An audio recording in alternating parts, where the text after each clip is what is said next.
Okay, so usually people put these videos out at the end of December or maybe really early January. And it took me a while to watch a couple of movies that I knew that could have been on possibly either one of these lists. So I finally got around to watching them, and well, here it is, my bottom 10 of the year and my top 10 of the year. I'm going to start with the bottom 10 of the year. Now, as a little preemptive thing here, I skipped out on a lot of movies that did not look good.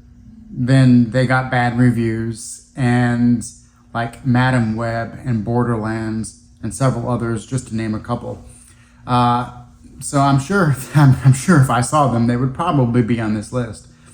But alas, I have to go with what I actually did see, and the majority of movies were pretty good.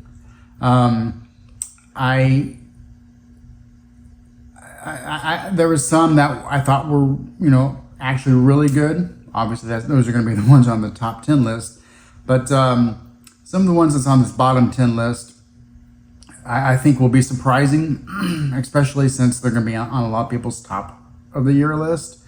But these ones were not only bad, but it was frustrating to me how bad I thought they were, but how much they were praised by others.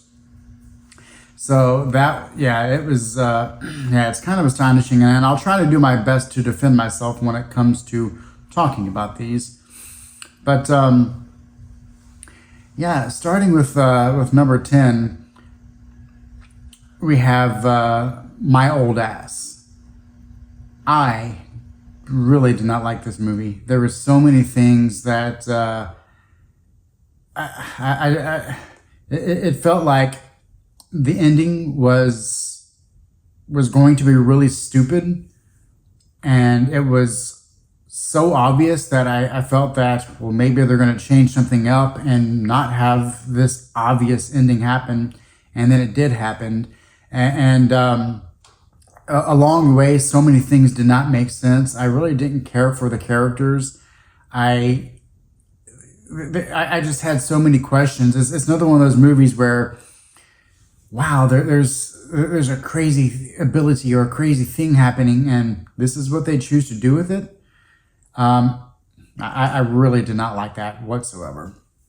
The Brutalist, number 9. There's a lot to like. And like I said in my review, sure, like camera shots and certain editing. Obviously the acting was all good, but there was a lot to dislike. I felt that scenes were stitched together that just kind of jumped. Like there was no connective tissue to anything, and then random things would happen that just took up screen time. The second half got worse because it got even more confusing about character interactions. I cannot believe, I understand why people think that it's good, perhaps. I don't want to say that, because then it's like almost saying, well, if you don't like it, then you didn't get it or something like that.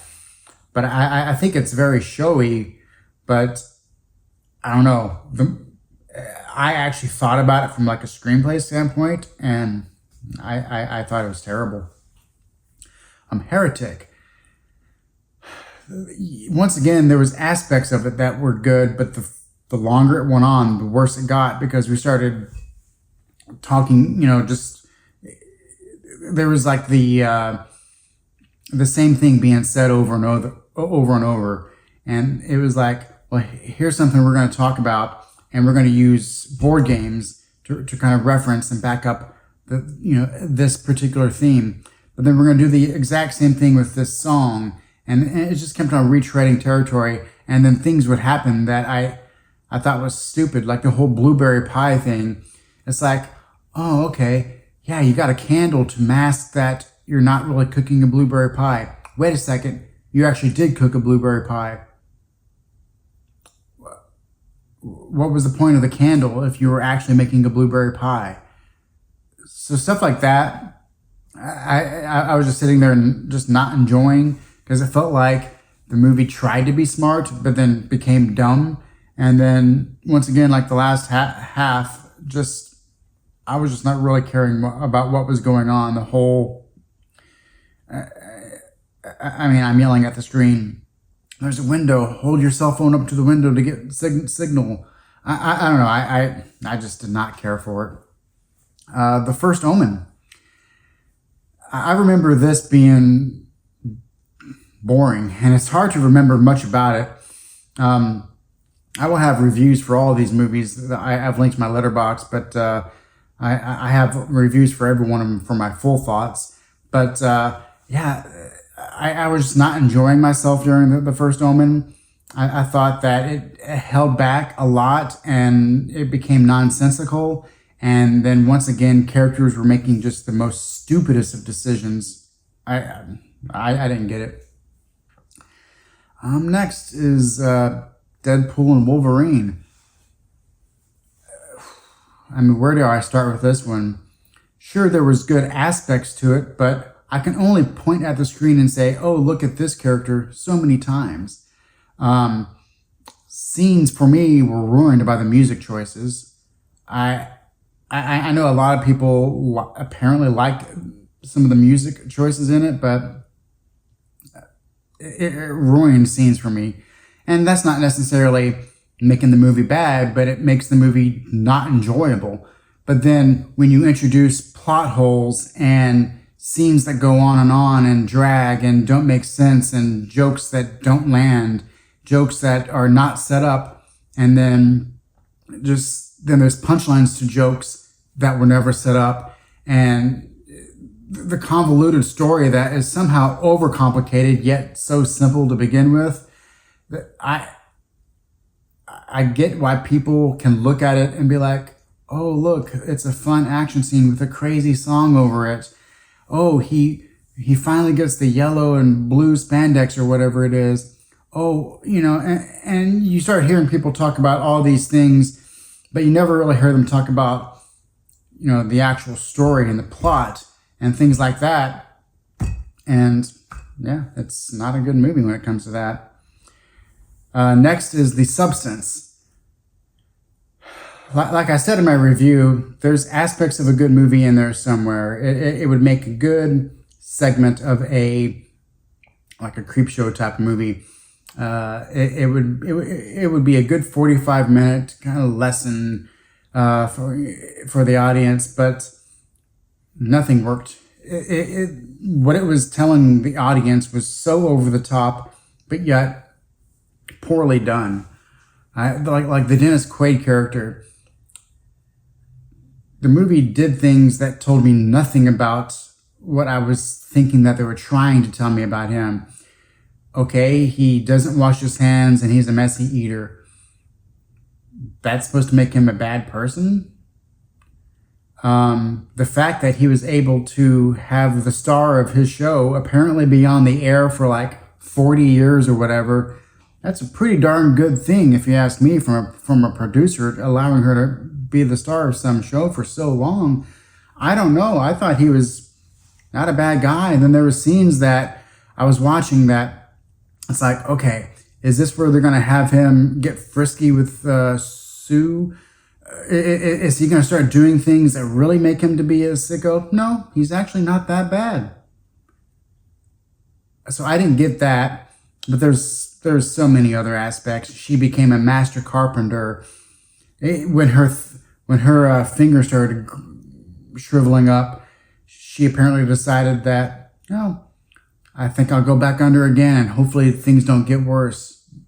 The whole idea of the movie had me question why someone would do it. Well, what's benefiting them other than losing half their life going forward because they're going to be asleep every other week?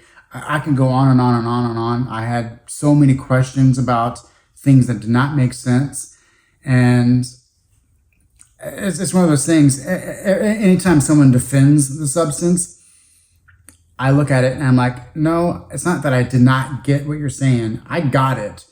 I thought it was terribly done. Kingdom of the Planet of the Apes.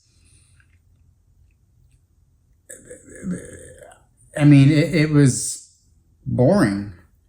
I get that the CGI looks good, and it started off well enough, but it felt like it was an idea of a movie just to try and gain some work for people and try to gain some money in the theater, because the story was just not very good. It was not set up at all to really make me feel like there was a big threat. And then when it came to the last 45 minutes or so, I was almost yelling at the screen, just saying like, and I wish I could remember exactly, but there was this moment that the evil apes were talking about how they were trying to gain access to like this inner mountain or whatever it was, and they just could not figure it out. And they're supposed to be these genius apes, and they're evil, but then the way to access was just to kind of walk around the corner a little bit or something like that. There's a lot of things I did not like about that movie.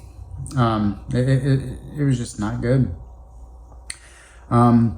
Joker Folie Deux comes here at number 3, and once again, it was competently made as far as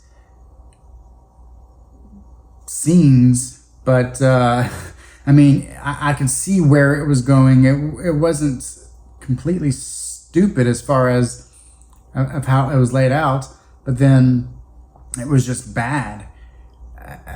I mean, I'm sure out of all the movies on this list, this might be the one that most people have seen, along with like Deadpool and Wolverine. But I mean,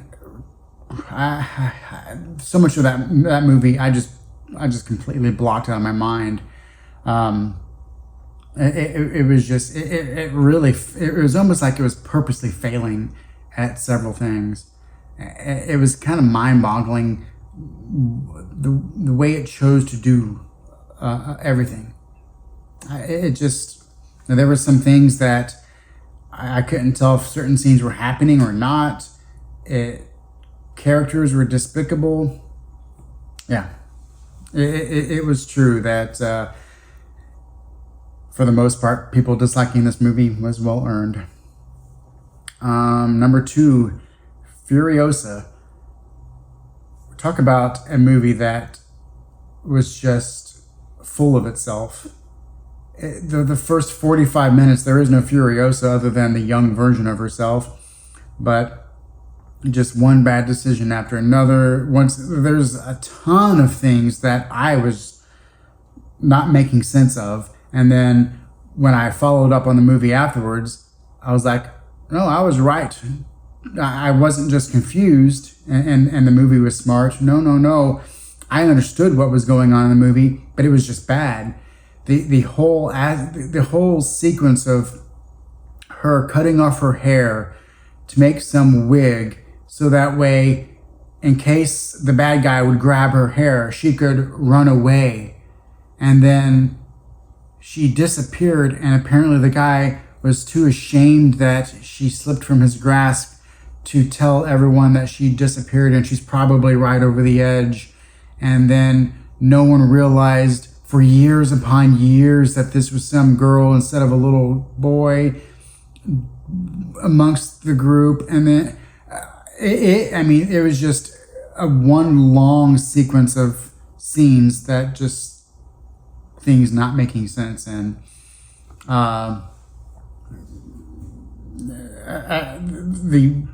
one of the best parts was the action scene.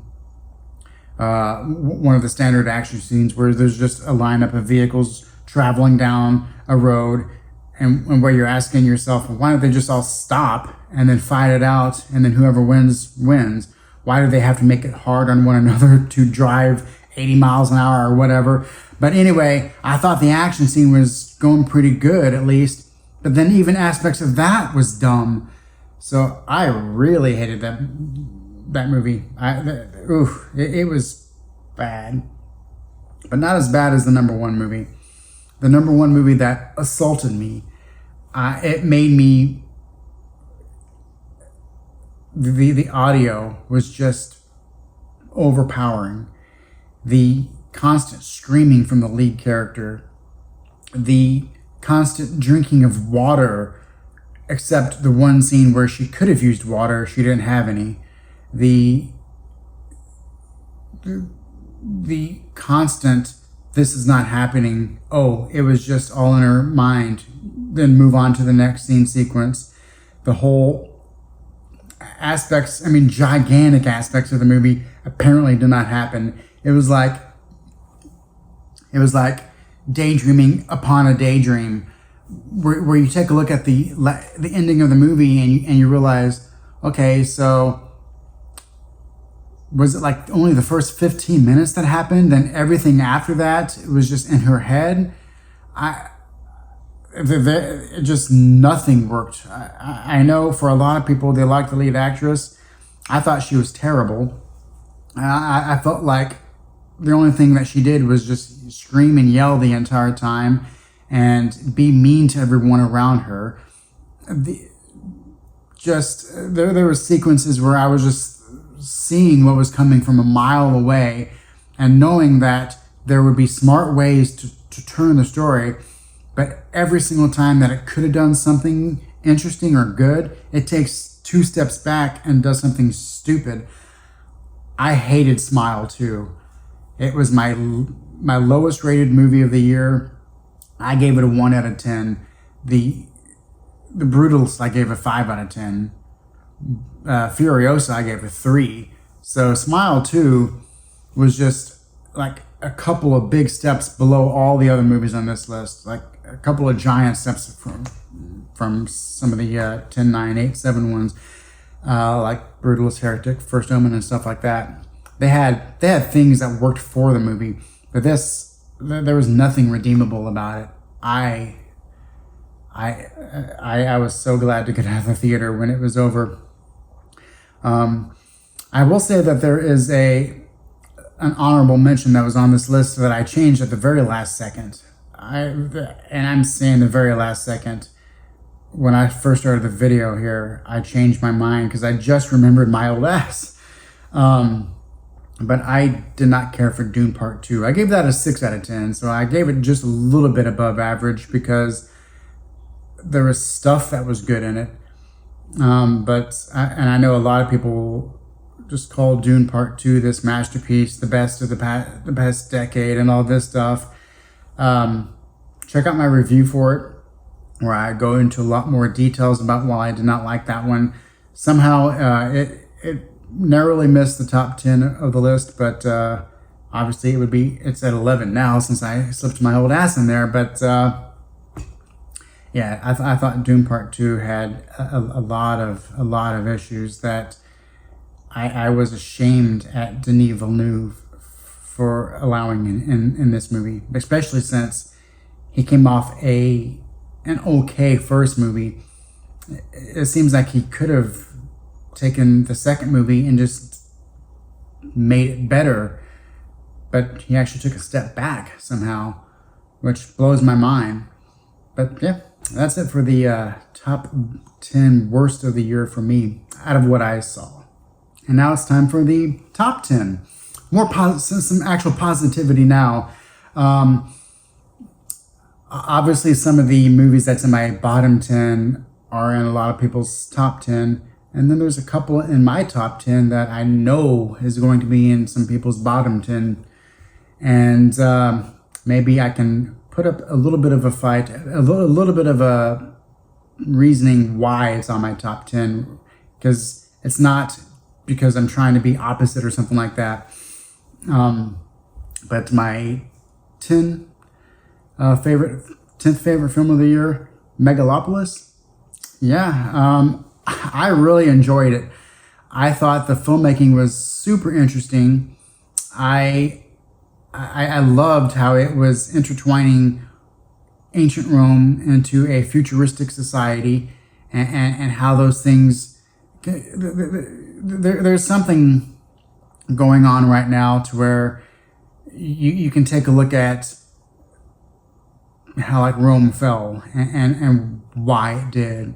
Constantinople, Russia, why these very successful periods of time, what causes these nations to crumble. And you always wonder about, well, what's going to be the next big country or combination of countries or whatever that's going to be just dominating and then do stuff to themselves to make themselves fail.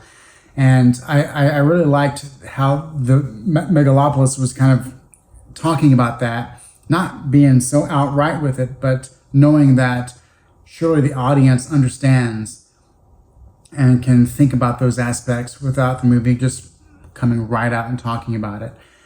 I know the movie's not for everyone, but what I saw was a vision by Francis Ford Coppola, and the entire movie stuck to that same vision. So I know that his vision for the movie was what was presented on the screen. And is it going to be the most rewatchable movie of all time? No. Do I like some movies better than that? Like I thought Twisters was a fun time at the movie theater, and I would watch Twisters more. It's not in my top 10, but I appreciated what Megalopolis did, and because it felt like it was complete, and it felt like it was going to be a movie that next time I do see it, I'm going to realize more about it. There's going to be a lot more things to discuss and talk about. So yeah, I really enjoyed what was being presented to me. Number 9 is Strange Darling. There's quite a few horror movies throughout the year that people were talking about, and some were almost as good as what the rave reviews were going on about. Others not so much. See Smile 2 in my previous list. But Strange Darling was one where the way that it was being told made total sense to the story that was being told. The segmented back and forth in time aspect of it was well earned. And it was a movie that it was not as twisty and turny as some of the other horror movies, and it wasn't as simple as some of the other horror movies. And it struck this great balance of being simple enough to just sit back and enjoy, but being complex enough to be surprised. 8, Saturday Night. I obviously, everything that happened on right before the first airing of Saturday Night Live. Obviously, it did not all happen like in the movie, but what the movie did was boil down several events, and obviously not all the events actually happened, but it kind of took a whole bunch of events and put them into the one night to illustrate, the whole lead up to that event, and really just give you an idea of, whether it was actually going to be successful or not, and how a producer can be the ultimate deciding factor whether something can even try to have a chance. I thought it was hilarious in moments. I thought it was well acted. I thought the editing was terrific. It was fast paced when it needed to be. It slowed down when it needed to be. I mean, there was not much really I had to say about it. It felt like it was a really good movie, and I'm kind of surprised it's not up for a few more awards. Like, I think editing could have been one that it should have been at least nominated for, among others. Here's a movie that could not qualify for the Oscars. And even if it did qualify, I'm not sure what it would be up for. I think if it came out later in the year and it got more support up front, then maybe it could be in Oscar consideration for at least some things. Kirsten Dunst, I thought was just great in the movie. But yeah, Civil War, really enjoyed. I liked that it tread the line of trying to say one side was better than the other, or it made you think about, well, which sides were, like, taking current politics into the movie and trying to figure out which sides were which, and should you go for one or the other. And obviously in a Civil War situation, I like that, because it's not always clear which side is going to be the right side to be on, because if that was the case, then there would not be two sides. It would be, here's the obvious side that we want to be on, the other side, well, you're going to be defeated and you're going to go away one way or the other. But in this, it was very open, and it presented ideas, and it presented what the job of the journalists are, and that is to just show what is happening in front of them. I really enjoyed the photographs sprinkled throughout, and at the very end, it's not an action movie per se, but when the action is there, it is heavy hitting. Some of the best sound. This would win sound easily at the Oscars if it was nominated. Just terrific. And I like that it was a deep movie, but it didn't try to hit you over the head telling you, hey, I'm a deep movie, you need to see that. It was just, it laid out what it was doing, and it became that. Next is Kinds of Kindness, the most recent movie I saw out of all these. And I was a little scared going into it because it was such a limited release. I didn't even have a chance to see it. I saw some of the reviews, and I was wondering if it was going to be a movie that was too weird for what it was trying to be. Because sometimes movies are just weird for the sake of being weird. But everything that was odd in this totally made sense. And I am looking forward to seeing it again to try and piece together more things that I just did not have time to piece together. It's like 2 hours and 45 minutes or whatever long, but it flies by. There's so many things going on, so many things to think about, that when it was over, I was ready for more. Next is definitely going to be a movie that's on a lot of people's bottom of the year list, and I think I know why.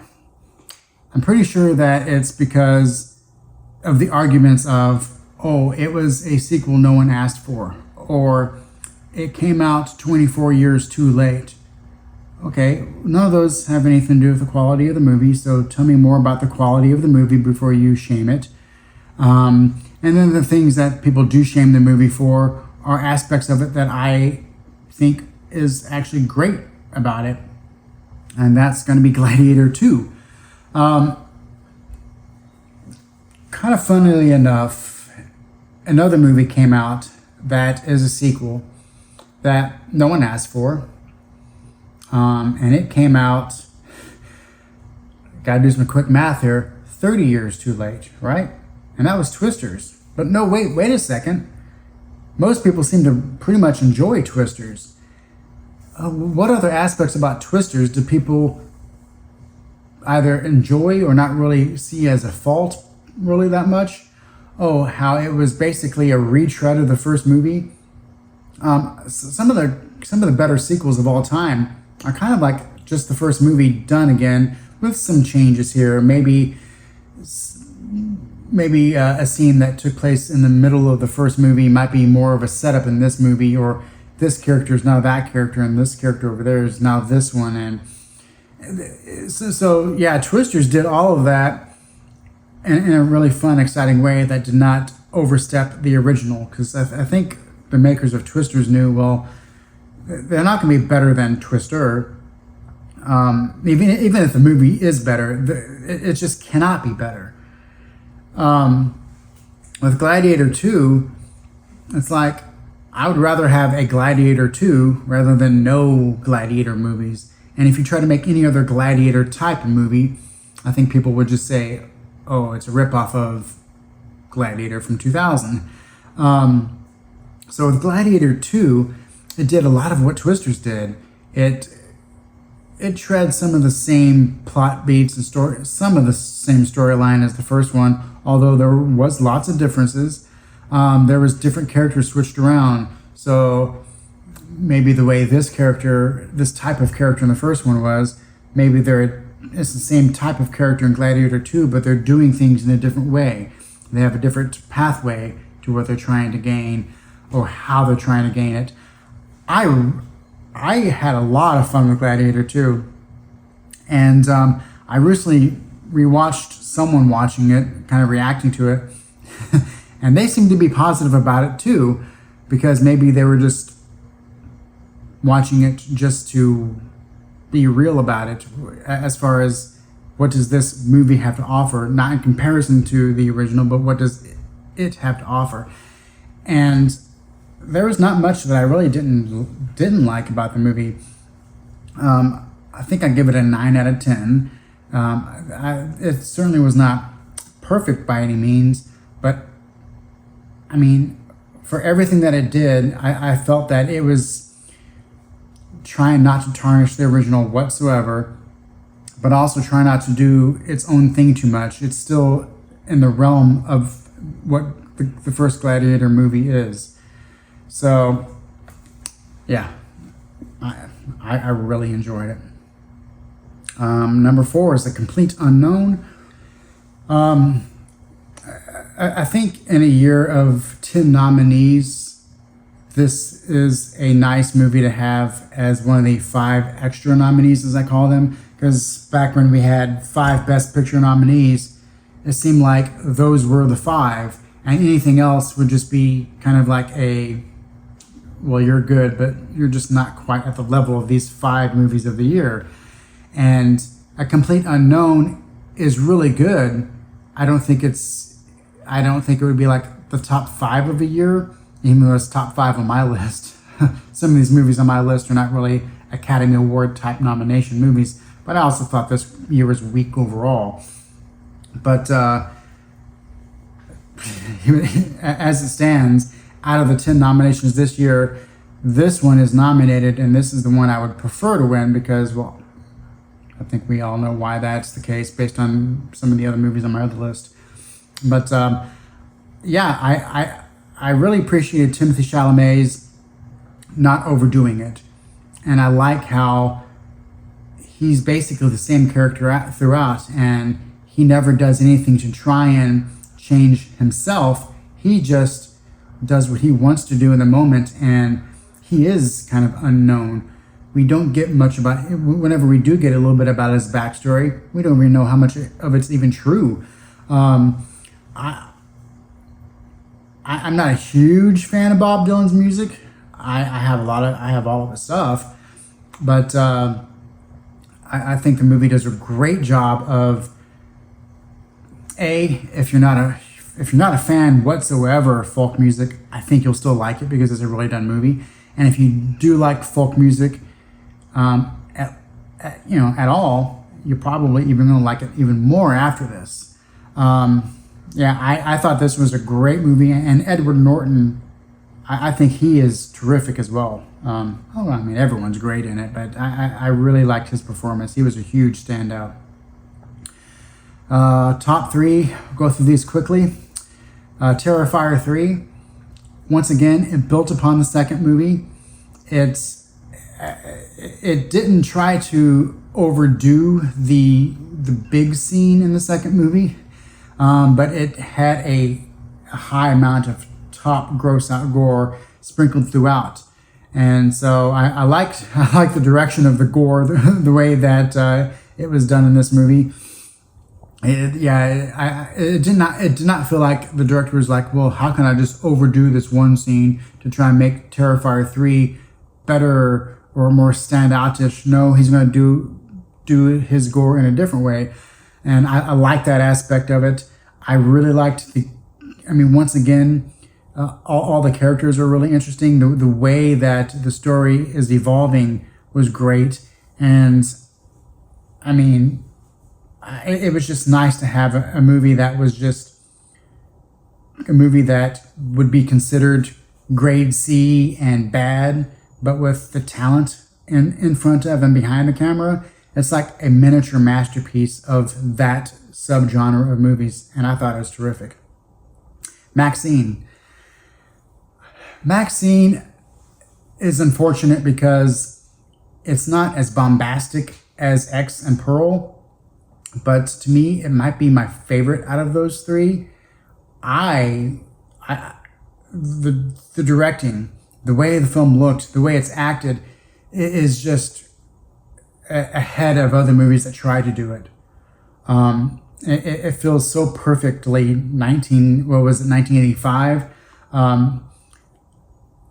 That's a conversation for another time when people take a look at a movie and say, oh, that's so 1985 or 1999 or whatever. But it truly felt like that. And I rewatched it again the other night.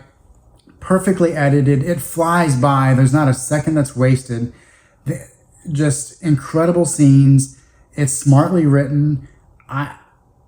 It's so deep. There's a lot of things to talk about. Perfect ending. I really enjoyed it, and I know a lot of people tried to compare it to the other two, and it kind of fell by the wayside because of the way people were viewing it, but I thought it was a 10 out of 10. Most excellent movie. And my favorite of the year is Nosferatu. I was blown away by what Nosferatu do. The original silent movie is one of my all-time favorites. I could talk about that movie and go on and on and on. I plan on recording a commentary. That's going to be a future series of mine. But talking about the 2024 Nosferatu, exquisitely shot, superbly interesting. The way it tells the story, the way that it does things that is for the fans of the original silent one, and it does things for fans of the Werner Herzog remake. It does things throughout that is not. It's smart the way it does everything. It does not play down to the audience whatsoever. It is the way that it takes the same story, but tells it in such a slightly enough different way, and focuses on certain characters a little bit more than others, and does things everything is done just slightly differently in certain regards, and it's like the story of Dracula is kind of a basic one, but it allows itself to be told in so many different ways. And I really, really like the way that that the 2024 remake here did it. I know it's not nominated for Best Picture or anything, and I know it should win Best Cinematography. Probably won't, but production design, costumes, the makeup and everything, all that's top notch. But if you ask me, it's top notch as far as the script and movie goes as well. I think it should win Best Picture of the Year. Obviously, there's no way that can happen because it's not nominated, but I was just blown away by it. And it's kind of like one of those movies where you walk out, kind of like a few of the other movies on my top 10 list here, but you walk out of that and you say, that's a movie. That's what I want out of a film when I go into and see it. MaXXXine did that, definitely. But yeah, Nosferatu, just when you throw how many movies are a masterpiece out there, well, that's easily one of them. But I know not everyone's going to agree with either one of my lists, and in fact, I'm sure if I got a lot of comments, people would be like, you call yourself. I don't call myself a critic, although that's what I like to do. Is I like to critique movies because I am more than just a casual moviegoer. But I have my reasons, and I can go into even more detail with those reasons of why these movies are on these lists and where they are. Why Megalopolis is in my top 10. Why things like Substance and Deadpool and Dune 2, well, Dune 2 is 11, I guess, but The Brutalist and so on and so forth are on my bottom 10. At least I can back up what I'm saying with evidence of the film itself being either bad or good, and not so much things that are ineffective of the movie quality.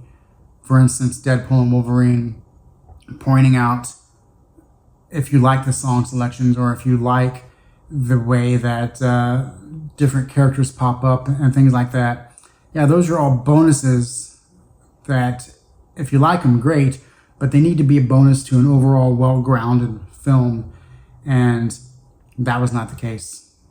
And a lot of these that I did not like.